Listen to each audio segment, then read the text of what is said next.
미리 말씀드린 대로 이영 전 중기부 장관 이 자리에 모시겠습니다. 나와겠습니다. 안녕하세요. 네, 안녕하세요. 네, 반갑습니다. 네, 반갑습니다. 어디 또 현장에서 다녀오시는 복장인데요. 네, 지금 현장에서 계속 주민분들 만나고 있고요. 예. 그래서 제가 오늘 여기 출연하기 위해서 한 걸음에 달려왔습니다. 중구 그 성동을이죠. 네, 그렇습니다. 중구 성동을은 여기서 그렇게 가깝지는 않은 거리인데. 네, 그래도 뭐 서울 시내라서 네. 가깝습니다. 예. 조금 전에 제가 이 말씀 들었는데 그 어제 윤석열 대통령 KBS 네, 그 대담 보셨죠? 네, 봤습니다. 어떤 느낌이 들었습니까? 먼저 1시간 넘게 네. 그래도 대본 없이 97분. 네, 네. 그러니까 1시간 반이죠. 네. 네, 대본 없이 그냥 있는 그대로 말씀 주시려고 네. 하시는 모습 봤고요. 네. 제가 내각에서 모시고 계실 때도 아, 그렇죠. 어떤 네. 이렇게 원고나 이런 것보다는 그 허심탄회하게 말씀하고 특히 이슈 있을 때 전문적인 그런 걸 갖고 있는 예. 사람에게 듣는 거 경청을 되게 잘하시는데요. 예. 어제 같은 경우는 어떤 대목에서는 평이하게 말씀을 하셨지만 예. 굉장히 그래도 사전에 숙고하시고 예. 고민하셔서 말씀하신다는 느낌 받았고요. 예. 국민 여러분들과 설 대목 앞두고 네. 좀 진솔한 말씀하시고 싶어서 네. 하신다라는 생각 들었습니다. 예. 제가 중간에 계속 이거 봐도 양해를 해 주십시오. 조국 씨가 지금 법정 구속이 되는지 안 되는지 네, 그걸 네. 보면서 제가 진행을 하고 알겠습니다. 있습니다. 그때 그러면 그 장관으로 계실 때도 이제 윤석열 대통령 쭉 그 지켜보고 같이 이제 국정 운영을 해오셨는데 한마디로 하면 어떤 스타일입니까? 대통령으로서의 윤석열. 뭐 인간적인 면모는 뭐 여러 가지 이 방송을 통해서도 많이 알려주고 하는데 대통령으로서 윤석열 장관이 볼 때. 네. 아니 제가 그 모시고 계셨던 보스를 평가하는 것은 정말 적절치 네. 않다라고 생각이 네. 드는데요. 한 가지 분명한 것은 정말 국가와 국민을 위하는 일을 하다 네. 임기를 마치고 싶다라는 생각은 정말 강하십니다. 예. 제가 선대본부 때부터도 모셨기 예, 때문에 그 예. 생각은 굉장히 강하시고요. 두 번째는 실무형 리더세요. 이제 계속 그렇죠. 수사하시고 보고서도 쓰시고 네. 관련된 지조도 하시고 이렇게 직접 다 네, 하셨잖아요. 예, 뭐 예. 학자도 아니셨던 예. 거고. 예. 그래서 어떤 중요한 사안에 대해서 왜 그렇지? 어떻게 할 건데? 이런 논쟁을 실제로 많이 하십니다. 그러세요. 그래서 그 어떤 일에 대해서 뭐 직접 전화도 하시고 네. 왜 그랬냐고 물었다 이런 말들이 돌지 않습니까? 네. 그런 이유가 굉장히 중요한 사안이라고 생각하면 이렇게 팀장이 챙기듯 그 실무적으로 팀장급으로 아니 팀장급이 아니라 그러니까 진짜 팀장이 하는 일처럼 하는 일처럼 왜 그러냐 세세하게. 뭐냐 예. 그리고 이것은 정무적으로 이런 부분이 미스되지 않았냐 내지는 이걸 충분히 법적 검토를 했냐 이런 얘기를 하시는 분이십니다. 예. 그래서 어떨 때 굉장히 관심 갖는 이슈에 보고를 드릴 때 굉장히 많이 공부하고 긴장해야 됩니다. 네. 워낙 그 학습 능력이 뛰어나다는 것은 그때 그 처음에 정치할 때부터 이야기가 많이 있었거든요. 그러니까 일단 기억력이 굉장히 좋으셔가지고요. 한번 보고한 것은 제가 이제 2년 정도 넘게 모셔봤는데 2년 전에 보고했던 그 말이나 내용을 기억하시고 갑자기 이게 확 물어보시는 경우가 있어요. 그래서 기억력이 굉장히 좋으시고 그리고 한번 듣고 설명을 이해를 하시면 학습 능력이 정말 뛰어나십니다. 자, 윤석열 대통령에 대한 이제 말씀은 그 정도라고 이제 출마하셨으니까 본인 PR을 많이 하셔야 돼요. 물론 윤석열 정부의 성공을 위해서 이제 출마를 하셨겠지만 우리 이영 전 장관께서는 이 여성벤처협회 회장을 하셨고 벤처 기업인이셨어요. 그리고 한국소프트웨어 산업협회 부회장도 하셨고 21대 국회에서는 비례대표 의원을 하셨고 또 중소벤처기업부 장관을 얼마 전까지 하셨습니다. 자, 그래서 그래서 국회에 들어갔으면 주로 이 어떤 그 관련 상임위에서 많이 하실 줄 알았는데 정무위, 행안위를 이렇게 하셨네요. 그래서 저 두 가지를 같이 여쭤볼게요. 21대 국회에서 뭐 어떤 내가 뭘 했다 하면 자랑을 이제 하셔야 되고 내가 어떤 것을 했기 때문에 그리고 22대 국회에 다시 진출하려는 이유는 내가 뭘 하기 위해서 21대에서는 내가 뭘 했는데 22대에서는 뭘 하기 위해서 이걸 좀 간략하게 좀 설명을 해 주시죠. 국회의원분들이 300분이신데요. 예. 300분 중에 ICT 분야에서 일을 하셨거나 기업에서 일을 하셨던 분들의 수가 예. 굉장히 적습니다. 네.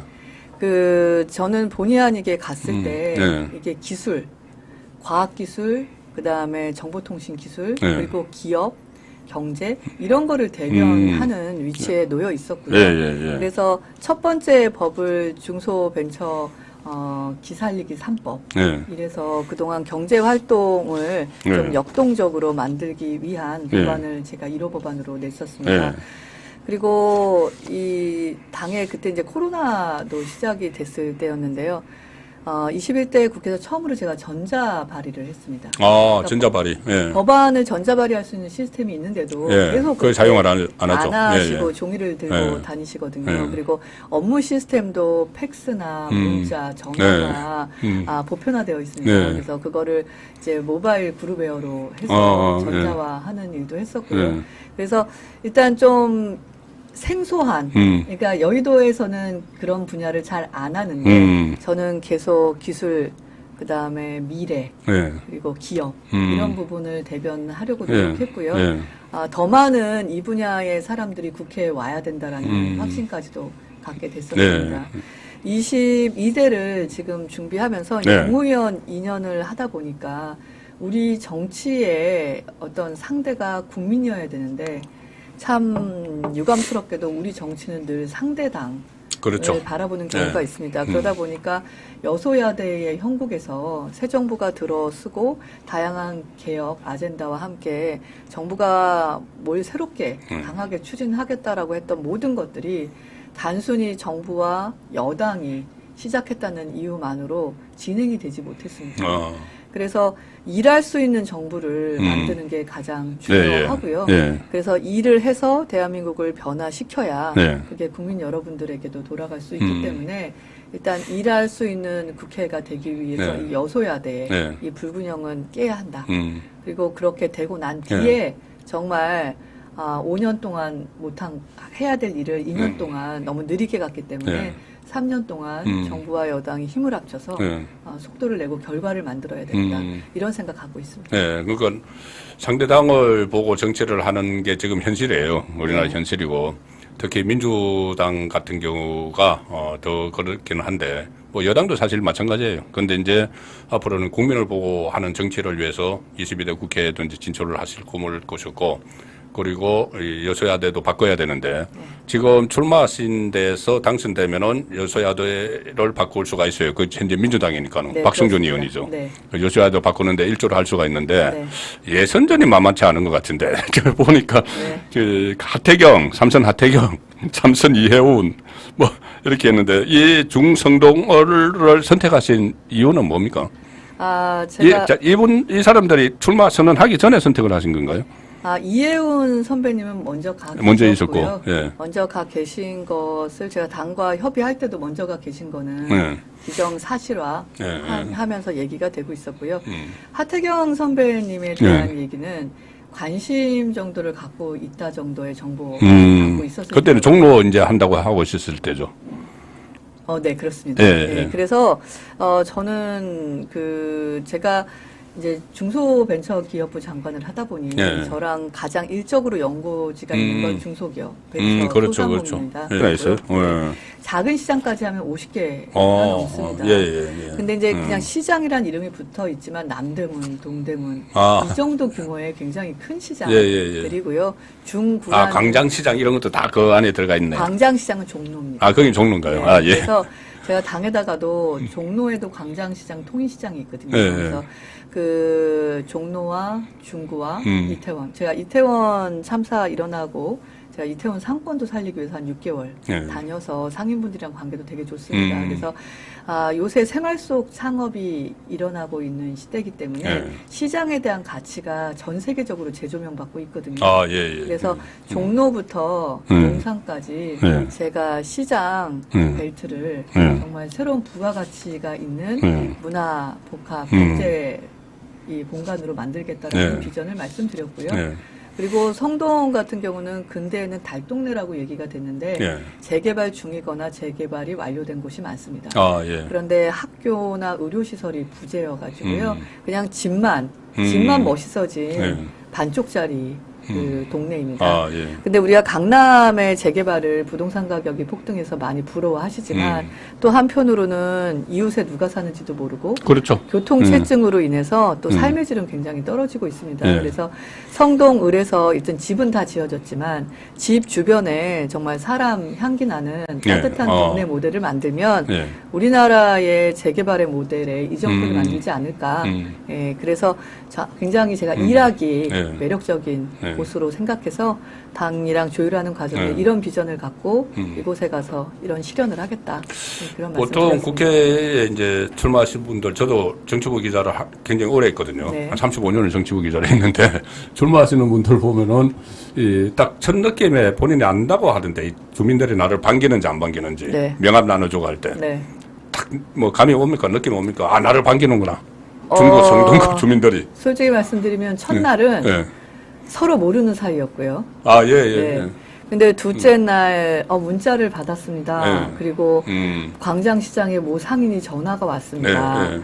뭐 이노비즈 협회 기업인이 연락이 왔습니다. 그러니까 제가 갖고 있는 자산이 770만의 중소벤처 소상공인 분들인데요. 예, 예. 제가 너무 감사한 게 물론 저도 2년 가까이 최선을 다했지만 상당수의 경제인들이 그래도 우리를 대변할 사람 꼭 국회에 넣어야겠다라고 생각을 하셔서 연고지별로 굉장히 많은 전화를 주셨더라고요. 그래서 3일밖에 안 됐는데 3일째 딱 지역을 돌 때는 이런 속도라면 이거 큰 변화가 있겠다. 일 내겠다 싶었어요. 라는, 정말, 그리고 중구 같은 경우는 토백이들이 많으세요. 그렇죠. 20년 이상 사신 분들이 많으셔서 한 분의 마음을 얻으면 저도 모르게 40분이 이미 저를 위해서 노력하시는 그런 일들이 있더라고요. 그러니까 우리가 보통 도시에 가면 유권자를 계속 만나야 되잖아요. 근데 중구는 그렇지가 않습니다. 서로 이웃에 서로 막 전파를 하고 막 그런 상황이죠. 네, 그렇습니다. 그래서 정말 빠른 시간 안에 변화가 있고요.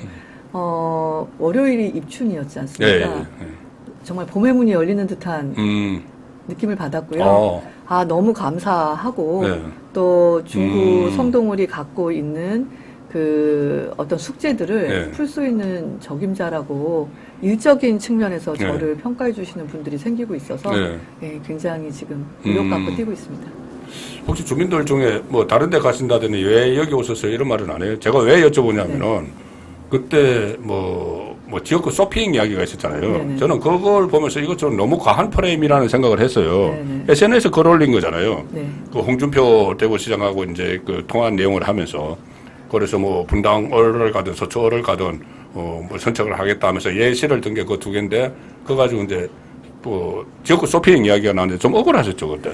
아니 저는 억울한 거 이상으로 좀 자괴감이 들었던 거예요. 왜냐하면 제가 12월 29일 날 퇴임했습니다. 국무위원회 제가 물론 출마는 결정이 됐지만 좀 일찍 갔었네. 1월 10일까지였잖아요.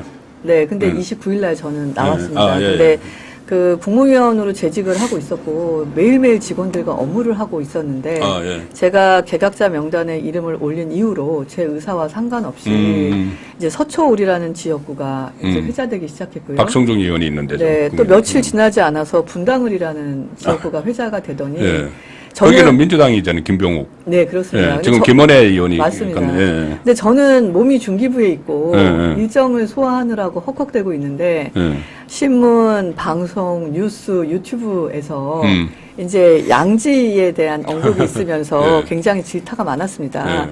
근데 이제 그거에 대한 해명보다도 한 2주만 있으면 임기를 마칠 수 있는데 이렇게 시끄러운 것이 너무 누가되고 제가 국무위원으로서 누가되고 직원들 보기에도 민망해서 제가 페이스북에 올린 글은 정확하게 이런 글이 있습니다. 저는 20개월 가까이 대한민국 국무위원으로 일했습니다. 그러니까 500일을 집중한 사람이 몇 주를 흔들려서야 되겠습니까? 모든 일을 마치고 저는 출마합니다. 그러니까 지금 언론에서 얘기되고 있는 서초를 갈지 분당을 갈지 또 다른 을을 갈지 정해진 것이 하나도 없고 그 또한 업무를 다 마치고 가겠습니다. 읽어봤어요. 그게 국어인데 그게 국어인데 서초을 분당을 그 두 개의 단어만 나와서 지역구 쇼핑료로 네. 하루아침에 전국이 도배되는 것을 보면서 인지도를 많이 올라가세요. 예, 근데 이게 내가 국무위원으로서 좀 끝까지 퇴직할 때까지 네. 여기에 대한 언급을 피하고 싶다라는 의도로 시작했던 것이 네. 온 국민이 알게 되는 더한 그 참사가 발생이 돼서 그 이후엔 많이 속상했지만 네. 변명도 안 했고 그랬습니다. 참 좀 되게 안타깝고요. 네. 그 기사를 처음으로 보도했던 언론사는 나중에 저한테 사실 확인을 명확하게 하지 않고 했던 점에 대해서 사과를 주셨고요. 예. 예, 여하튼 그런 해프닝이자 좀 되게 네. 쓰라린 기억이 있습니다. 어쨌든 이제 지역은 이번에는 이제 중구 성동 올해 그 출마를 하셔서 지금 물론 경선을 할지 뭐 남겨두고 있지만 그 하태경 의원도 있고 또 이해훈 전 의원도 있으니까 그래도 이 험지로 간 겁니다. 일단 저는 제가 기준으로 하는 험지는 현재 민주당 의원이 있는데 험지예요. 그 특히 수도권에서 네. 수도권에서 그래서 제가 조금 전에 들어오시기 전에 이 말씀을 드렸는데 시청자분들께 지금 그 논란이 있지 않습니까? 왜 전부 다 용산 출신들하고 장차관 출신들이 전부 다 양지로만 가려고 하느냐? 제가 분석을 해보니까 용산 출신 참모가 38명이 출사표를 던졌는데 그리고 또 장차관 출신들, 그 장관님 포함해서 장차관 출신이 17명이 출사표를 던졌어요. 그런데 그 중에서 50명이 넘는데 그 중에서 무려 55%가 현재 국민의힘 현역 있는 데로 가려고 하는 거예요. 그 다음에 40%가 영남으로 가려고 하는 겁니다. 지금 장관님은, 이영 장관님은 그것도 아니고 민주당이 있는 곳에 가고 영남도 아니고 수도권 성북초로 가는데 자, 그러니까는 대통령을 같이 보좌를 했거나 아니면 장관 차관을 지낸 분이 그 양지로만 가려고 하는 이것에 대해서 좀 조정이 필요하다고 생각을 했어요. 일단 지금 공천 결과가 다 나오지 않았기 때문에 네. 실제 그렇게 뭐 우려하시거나 보이는 현상대로 결론이 그렇게 매듭지어질지는 잘 모르겠고요. 근데 보니까 지방 같은 경우는 지역 연고지를 굉장히 많이 타더라고요. 네. 그러다 보니까 고등학교를 나오고 고향인 곳을 떠나서 좀 이방인으로서 뭔가 의정 활동을 시작하는 국회의원 출마가 네. 지방으로 갈서는 좀 손쉽지 않는 걸로 보이더라고요. 네. 그래서 이제 저 같은 경우는 사실 초중 고등학교랑 사는 곳이 다 서초입니다. 예. 그러니까 그 서초라는 이름이 붙여지지도 않았고요. 전 중학교 2학년 때 사당역 2호선이 처음 생기고 거긴 그냥 농가 밭이었어요. 네. 남태령으로 가는 길도 없었을 때였지 않습니까? 네. 이제 그럼에도 불구하고 시간이 훌쩍 지나니까 서초동이 돼버렸고 또 양지가 돼버렸는데 그래서 그런 오해를 피하고자 저는 제가 뭔가 제 경험을 살려서 국가와 또 마을 구민들한테 봉사할 수 있는 또 역할을 할 수 있는 곳을 찾아서 갔지만 지방으로 갈수록 그 부분이 녹록지 않는 부분도 있는 것 같고요. 그래서 일단 각각의 개인의 이유가 다 다르신 것 같습니다. 그러니까 또 그걸 당에서도 어떤 정도 균형감을 유지하려고 지금 공천 기준도 세우고 있는 것 같으니까요. 좀 최종 공천 결과를 보시면 어떨까 정도 말씀을 드릴 수 있을 것 같습니다. 아마 내부적으로는 좀 이 윤석열 대통령도 예를 들어서 강남 을의 박진 전 외교부 장관하고 또 인사비서관 했던 누구죠? 이원모 비서관. 이원모 비서관이 이렇게 같이 간 데 대해서 좀 질책을 했다. 뭐 그런 이야기도 들려고 하니까는 그 부분은 좀 앞으로 정리가 될 것 같은데 저는 국회 이제 국회의원 4년을 하셨지만은 저는 국회를 출입하면서 국회의원은 딱 두 부류가 있다고 봤거든요. 하나는 정치를 하는 국회의원이 있고 한쪽은 정책을 하는 국회의원이 있어요. 정치를 하는 국회의원은 정말 이 정책에 대해서는 전혀 신경 안 쓰고 입법도 신경 안 쓰고 오로지 줄서기 아니면은 뭐 말싸움하고 뭐 이런 국회의원이 있는데 정치를 하는 국회의원, 정책을 하는 국회의원들은 정말 법안 발의도 열심히 하고 또 전문성이 있어요. 전문성 있는 분들이 정책을 하는데 어떤 정치인이 되고 싶으세요? 정책을 하는 정치인, 정치를 하는 정치인. 아니, 저는 그 후배들이 선배님 그러니까 전 창업자지 않습니까? 그렇죠. 창업을 해서 이제 20년간 기업을 유지했는데 후배들한테 제일 많이 들었던 게 어떻게 하면 망하지 않고 회사 유지할 수 있습니까? 이런 얘기를 많이 들었는데요. 제가 항상 했던 말이 뭐냐면 큰 성공은 운이 따라야 되는 것 같고 그거 뭐 큰 성공을 거둔 선배님도 동일하게 얘기를 하는 것 같다. 근데 살아남기 위해서는 자기 자신 것이 있어야 하고 기본에 그렇죠. 충실해야 된다. 그런 얘기를 20년간 했습니다.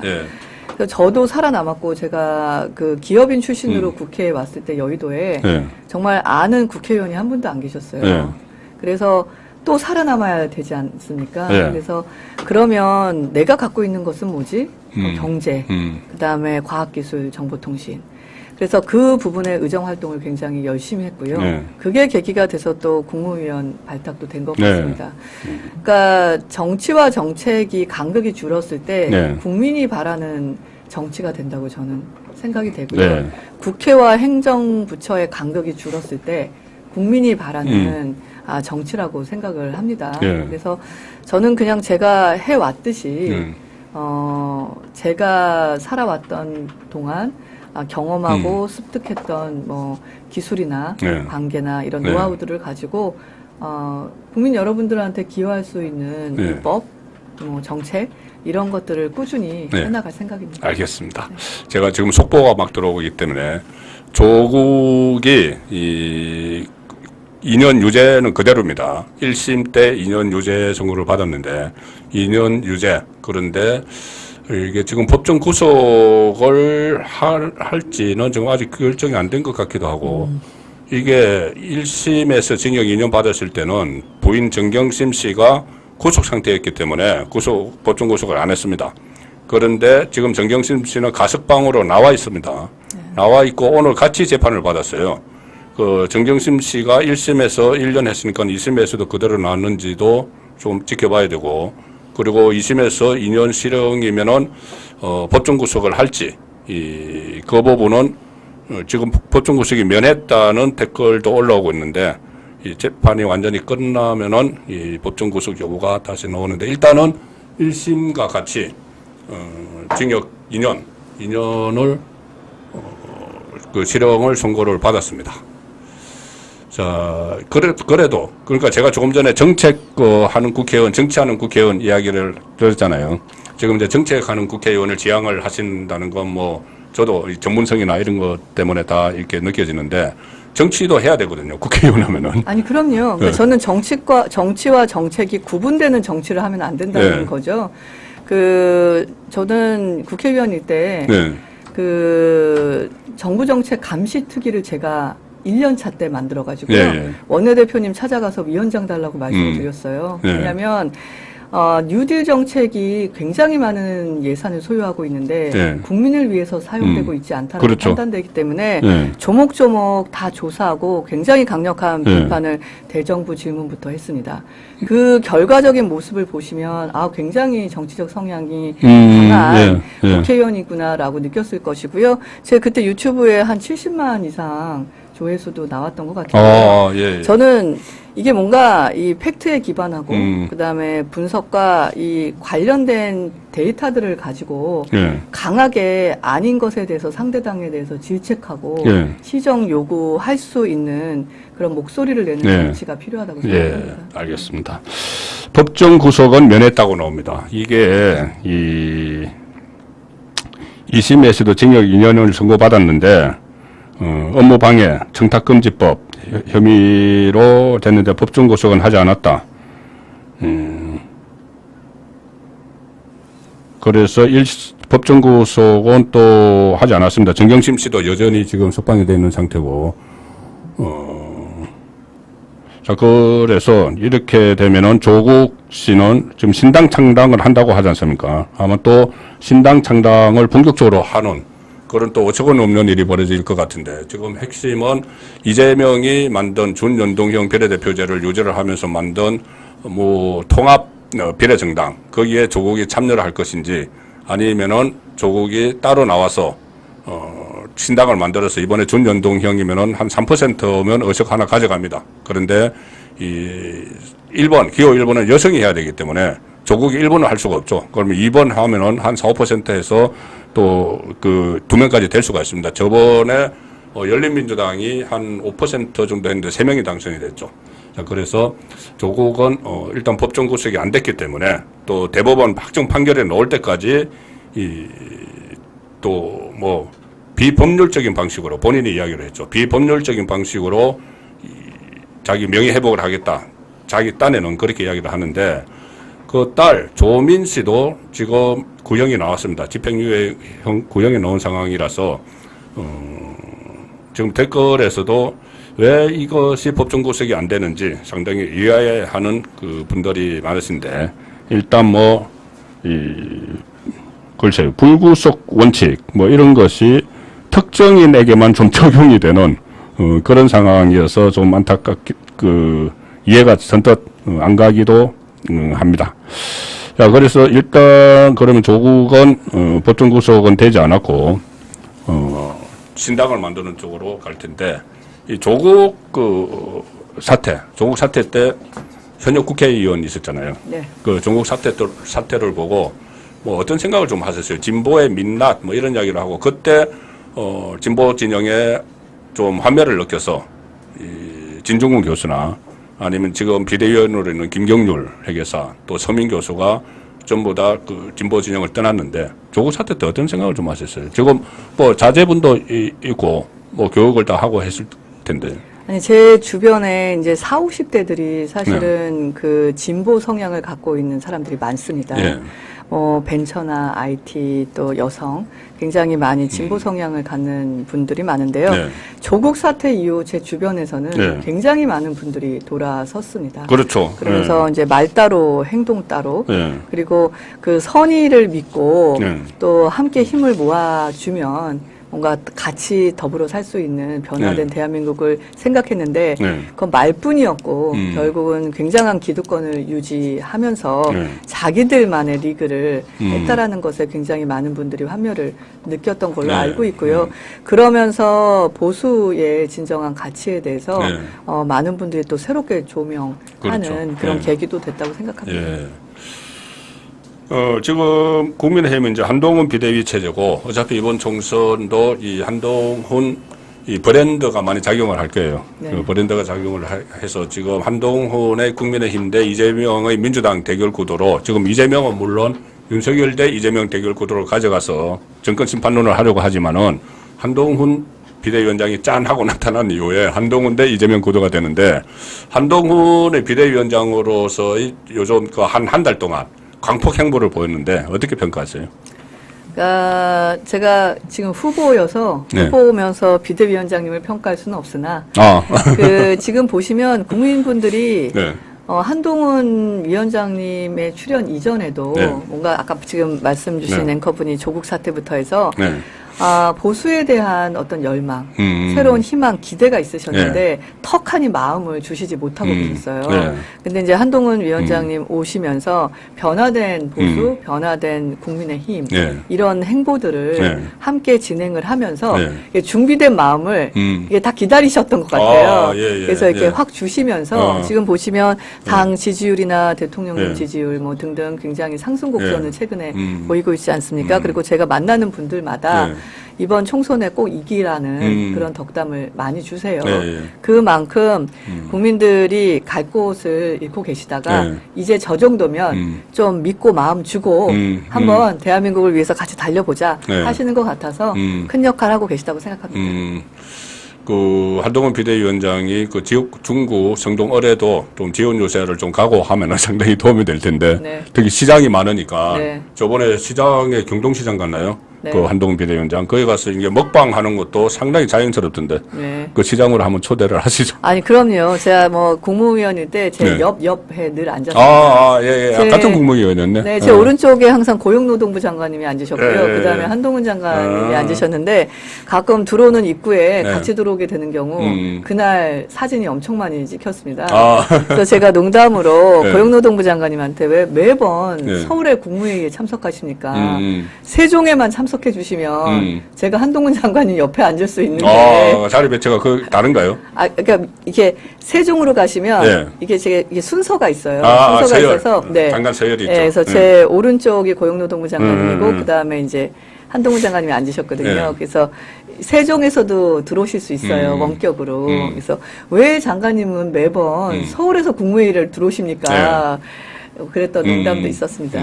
끝내 마지막까지 서울에서 들어오시더군요. 네. 우리 이정식 고용노동부 장관님이. 아, 그렇게 되셨네요. 네, 하여튼 그 계속 같이 있었어요. 네. 간략하게 이재명 대표에 대한 평가도 좀 해주시죠. 왜 그러냐면 제가 아까 정치를 말씀드렸는데 국회의원들은 정책도 하셔야 되고 정치도 어느 정도 하셔야 돼요. 그러면은 상대 진영에 대한 평가도 좀 해야 되는데 이재명 체제의 민주당 최근 상황 어떻게 보세요? 아, 참 불행하다라는 생각이 듭니다. 제가 행안위 있을 때 그 경기도 감사를 나갔었거든요. 예. 국정감사 예. 때. 그래서 제가 대장동 관련한 질문들을 드렸습니다. 예. 이제 앵커분이 끊임없이 이제 그 정책과 정치를 예. 차이를 두시는데 전 차이가 없다고 아, 생각을 해요. 그래서 뭐 그 끝에는 같죠. 네네. 그래서 그때 회의록, 예. 본인이 사인한 회의록, 우동규한테 지시한 사항들, 그것들을 다 해서 예. 이제 첫 번째 질의를 드렸는데 네. 두 번째 이어서 본인이 하신 말씀을 가지고 속기록에 근거를 해서 두 번째 질문을 했는데 예. 안 했다고 거짓말을 하시더라고요. 저는 그 리더가 본인이 뱉었고 지금 이게 몇 시간 차이가 안 나는 거거든요. 국정감사 그날 경기도 국정감사는 하루 만에 있었기 때문에 끊임없이 본인이 한 말을 거짓말을 하는 걸 보면서 아, 이건 논리도 아니고 개변도 아니고 이건 도덕심에 관련된 부분인데 믿을 수 없는 사람이라는 생각이 들었습니다. 근데 어제 한동훈 위원장님도 관훈 클럽 토론에서 말씀하신 것처럼 아, 그렇죠. 거짓말 이야기. 이재명 대표는 늘 거짓말을 하고 그 거짓말에 대해서 부끄러워하지 않고 여러 부침이 있지만 정치력으로 살아남고 계시지만 당을 장악하고 배우고 싶은 정치는 아니다. 저는 그 말에 10분 동감하고요. 아무리 이게 상대당을 보는 정치만 하고 있고 여의도가 또 이런 총선 시간에는 본인의 공천이 중요하다 하더라도 이런 지도 체제의 민주당이 똘똘 뭉쳐서 가는 것은 제가 국민의힘 소속이 아니라 그냥 국민의 한 명으로서 굉장히 안타까운 대한민국의 정치 현실이라고 생각합니다. 네, 지금 평가해 주신 대로 지금 한동훈, 이재명 두 사람은 어떻게 보면은 한 사람은 우길 성천하는 그런 기세고 이재명은 계속 바닥으로 가라앉는 그런 그 처지로 가기 때문에 이 한동훈의 국민의힘 그리고 이재명의 민주당 대결에서는 국민의힘 승리가 예상이 됩니다. 그래서 이영 장관님도 그 중에 하나의 미랄이 되기를 바라면서 우리 그 중구 성동을 유권자들에게 그 덕담 한마디 해주시죠. 좀 설날도 다가오는데. 네, 중구 성동을 구민 여러분 새해 복 많이 받으십시오. 제가 와보니까 정말 얼마 되지 않았는데 너무 따뜻하게 환대해 주시고 정말 중구랑 성동울이 변화해야 되니까 일꾼으로 와주셔서 고맙다는 말씀 주시고 꼭 당선돼서 중기부에서 보여주셨던 것만큼 그 이상으로 국민들을 위해서 일해달라고 말씀 주셔서 저 너무 감사했습니다. 기업인으로 20년 살고 입법가로 2년 살고 또 국무위원으로 2년 지냈습니다.